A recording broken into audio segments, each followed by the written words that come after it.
Yo, what's up everyone? Dynamics here. Welcome back to my channel. Today guys, we're going to get into part 2 of how to build a drum kit for DnB.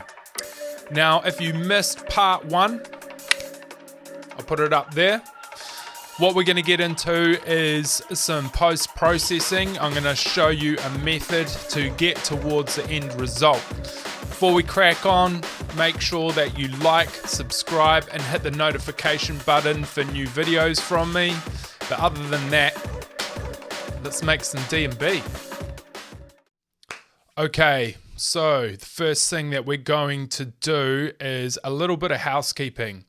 Now, as you are aware, in the first session where we went through and selected our sounds, I didn't cover off anything in terms of what I'm doing in processing.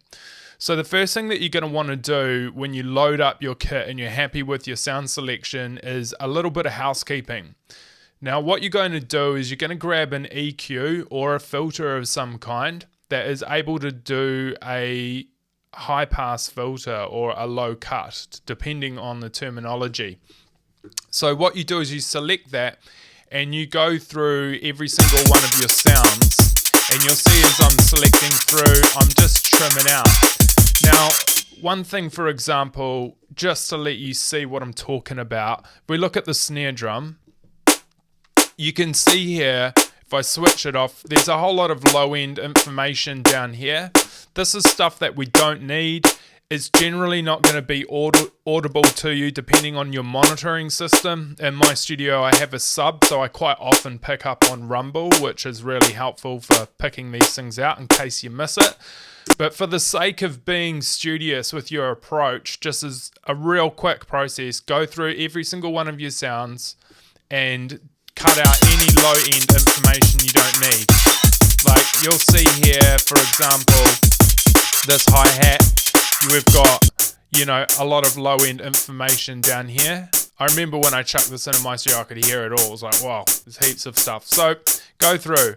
Now, the thing I want to say about this process is you don't, there's no rule. Like, don't be like, oh, you know, you cut it 250 hertz or 200 hertz or whatever.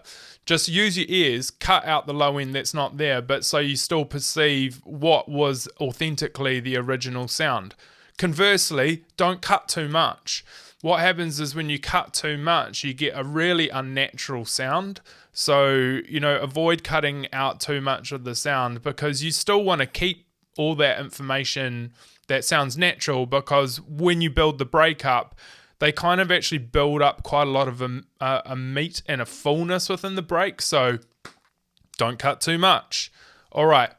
So once you've finished that process, the thing you're going to do is just listen to your drums. And what we're listening for is just like a real sort of basic, good quality foundation. I don't want to do anything overly creative at this point. I just want a solid foundation.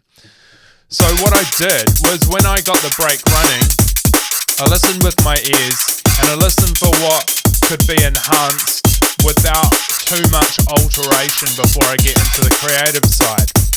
So you'll see here on the hats, I've got a decapitator. And what the decapitator is doing is adding a bit of harmonic saturation, distortion. And this is the key. When you're doing these applications, do it while you listen to the complete break in its fullness. Don't solo stuff and then add an effect to it and then go back and switch everything on. If you do that, you'll get derailed really quick. Trust me. Because it's all about listening to things in context. Everything within the drum group is a reference to every other thing in the drum group. So process it accordingly because they're working together as a unit. There's no rule, if that makes sense. So you'll see here on the decapitator, as I flick through the 5 different hi-hats, the settings on each of them change. And without taking you through this process, in order to make this video a little bit more time effective, do this and experiment for yourself. But add in essentially what you're doing is applying the drive or applying the effect, and then you're making use of the other parameters that are on there. For example, this one's got a low cut, You've got a tone knob to make it brighter or darker.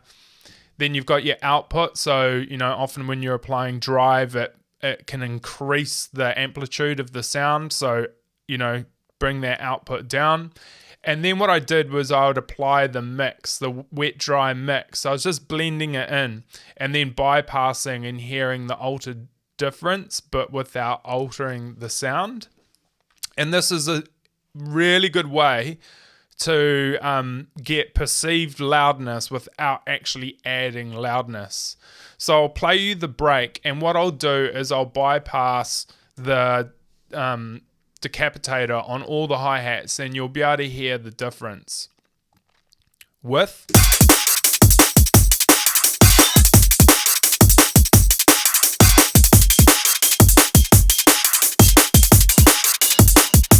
and without.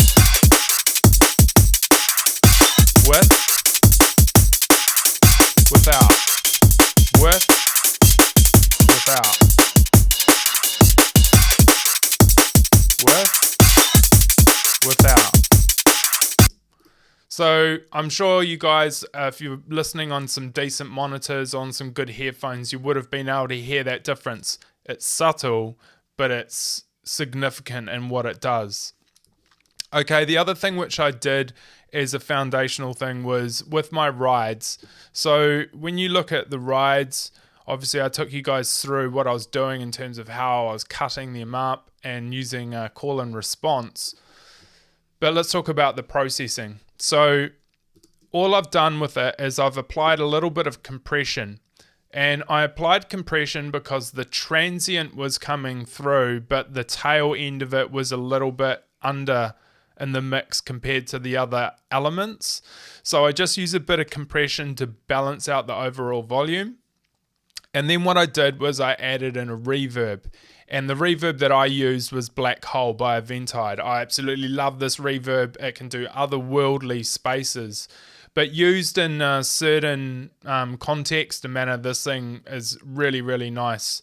And I do really like it on some of my drum sounds. Not all of them, but things like rides, yeah, definitely.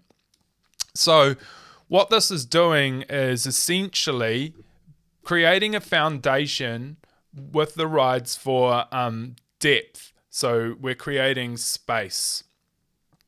And I'll turn it off and you'll hear how much of an effect it has. It'll go from being quite two-dimensional to quite three-dimensional.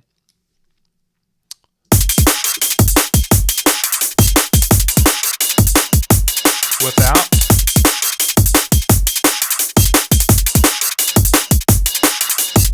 With.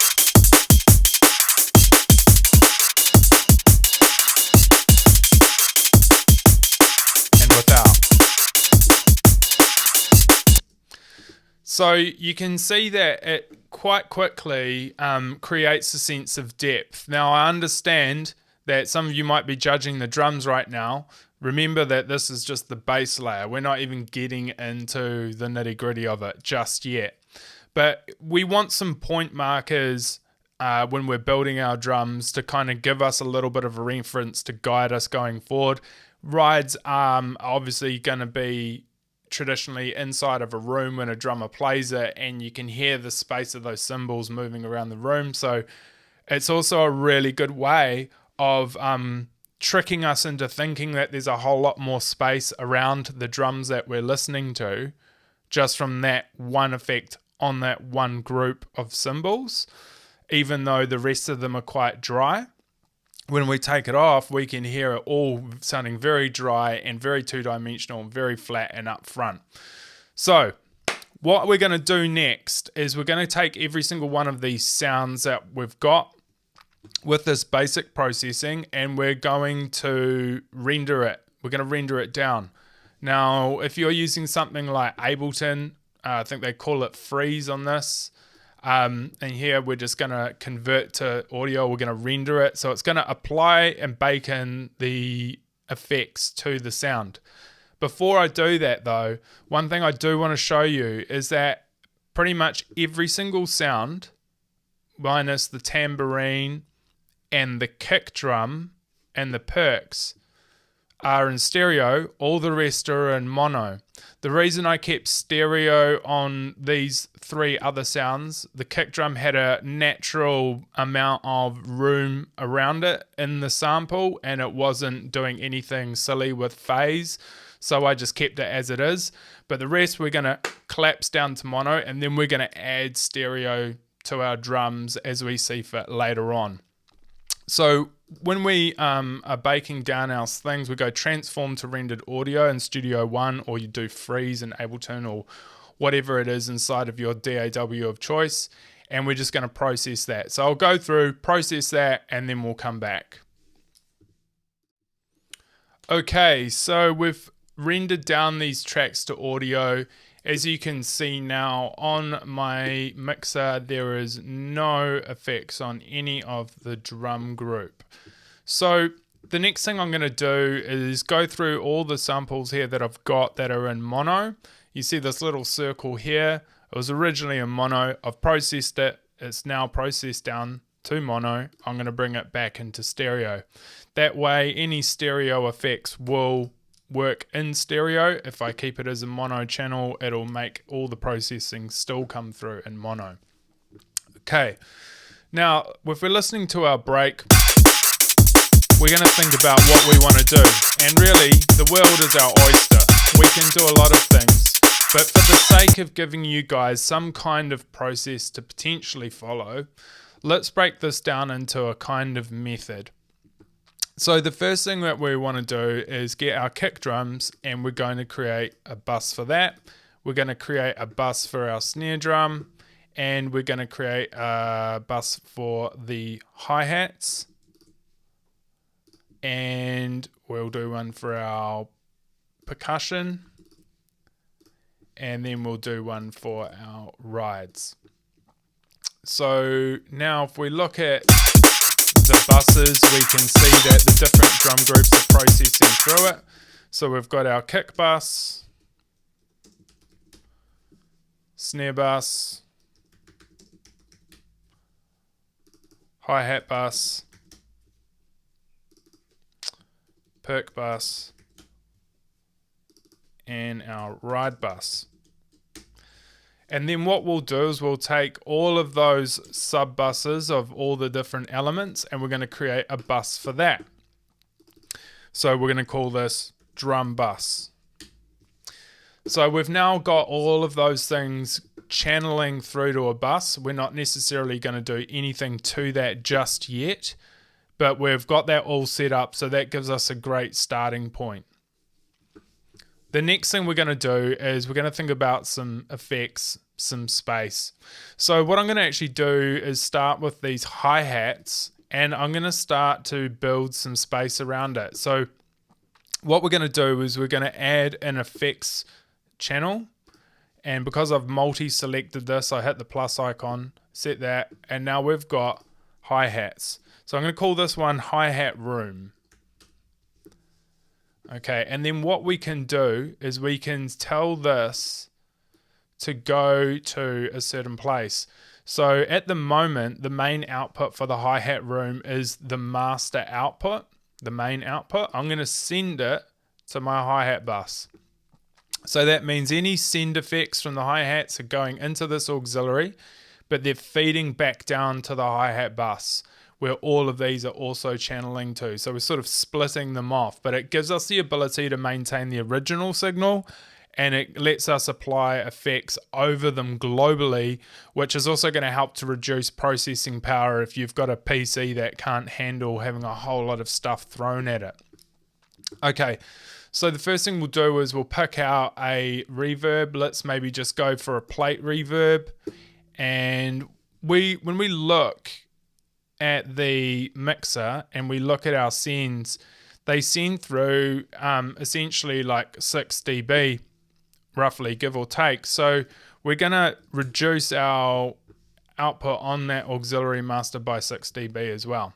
Alternatively, we can leave it sitting at 0, but we can bring the input down to -6 as well. So what's that doing is reducing the amount of amplitude going into the plugin, rather than processing the amplitude after it's gone through the plugins.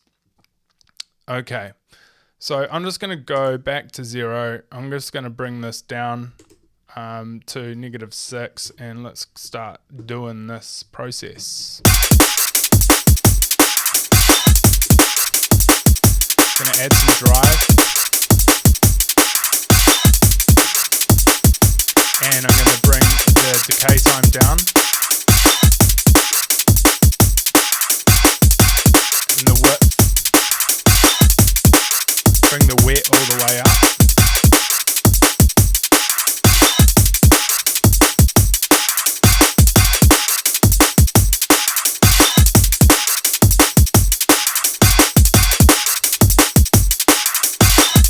Modulation, and I'm going to cut the lows out of it.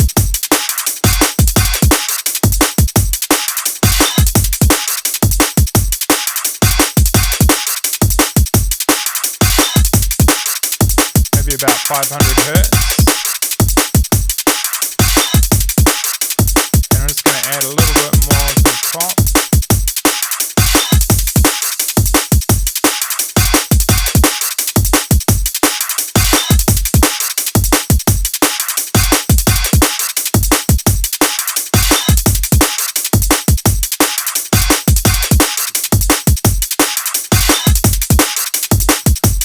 Bypass it.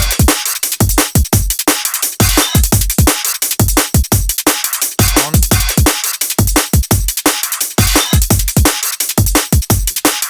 Nice. So you can hear there straight away, we've got some nice space around our hi-hats. All right, so the other thing which I want to listen for here is the snare drum. So our snare drum, that needs to go to the snare bus as well. I'm going to create a group for that. Same process, add effects channel, and we'll call this one Snare Room. Now at the moment, if we actually solo the snares, but what I'll do is same thing, send the output to the snare bus. And if I solo the snare,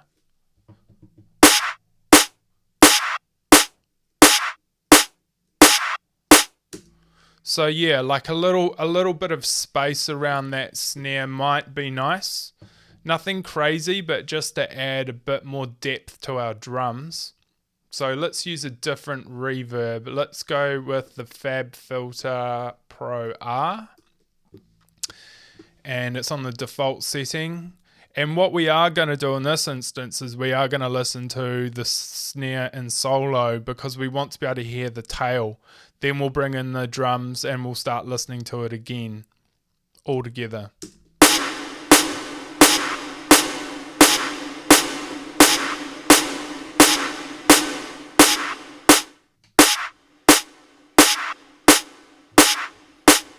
Okay, I'm going to darken it slightly.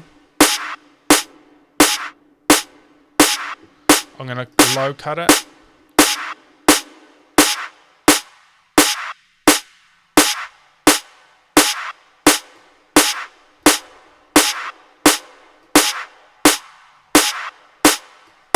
Going to reduce the space of the room, make it tighter.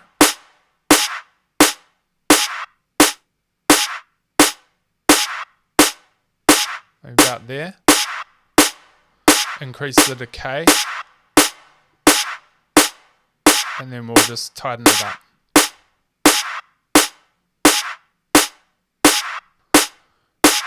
We can also listen to it on its own.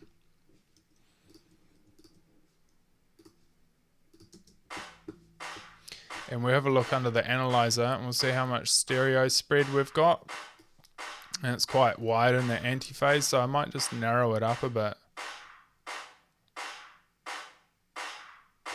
That's pure mono. About there, I think. Okay, now let's hear it with the rest of the drums.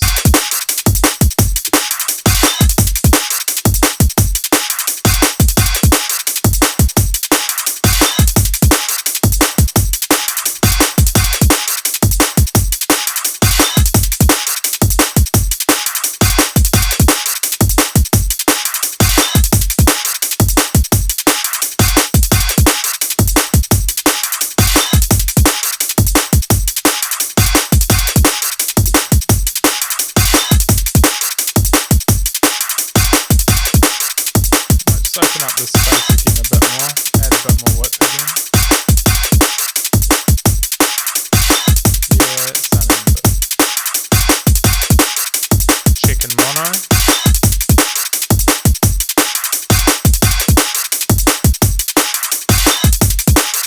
Yeah, so it definitely lost a sense of width when it was in mono, so it always pays to check in mono. So I just brought it back down to that center point, but it's sounding nice and natural now.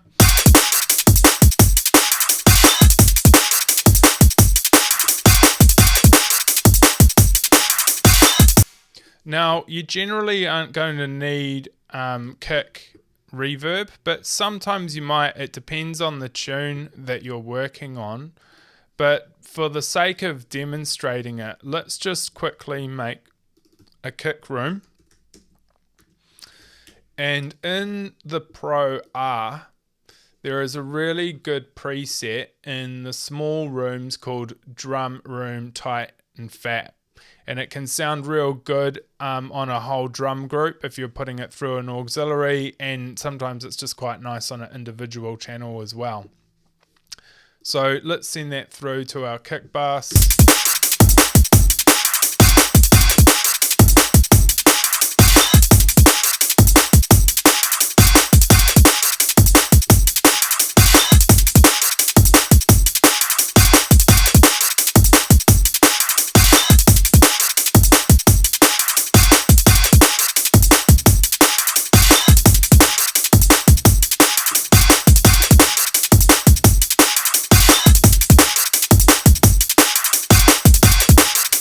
Okay, take it out.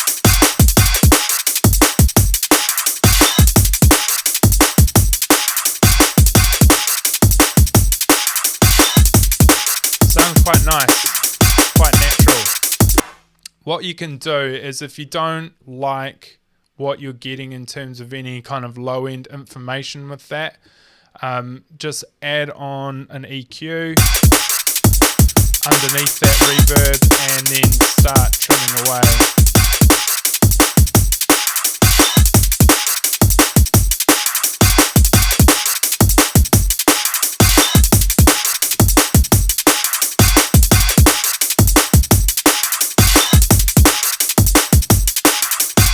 Like that. Alright, cool. So straight away, if we play this break now, and listen to it with just this whole simple auxiliary flow, you can hear the difference. So let's play it with, and then we'll switch it out.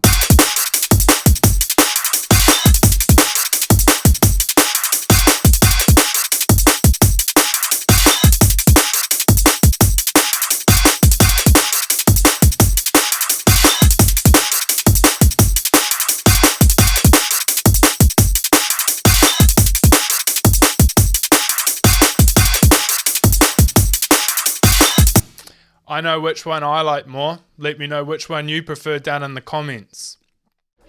Alright guys, that makes part 2 complete for today. Hold tight, part 3 is coming. So for today we've covered off like getting through to those basic sort of foundations of sending out auxiliaries and grouping all of our different parts into their subgroup buses, which then sums up into the main drum bus. What we're going to do in part 3 is we're going to start getting into the foundations of a track. So we're going to start referencing with bass line and other sounds, and you're going to see these micro steps that I take as I build the drums up. All will be revealed in part 3. But thanks very much for joining me today. If you've enjoyed the content so far, please make sure that you like, subscribe, and hit the notification button. Helps my channel to grow, as you well know. So yeah, do me a solid, I much appreciate it. But other than that, have a great day, and I'll see you guys soon.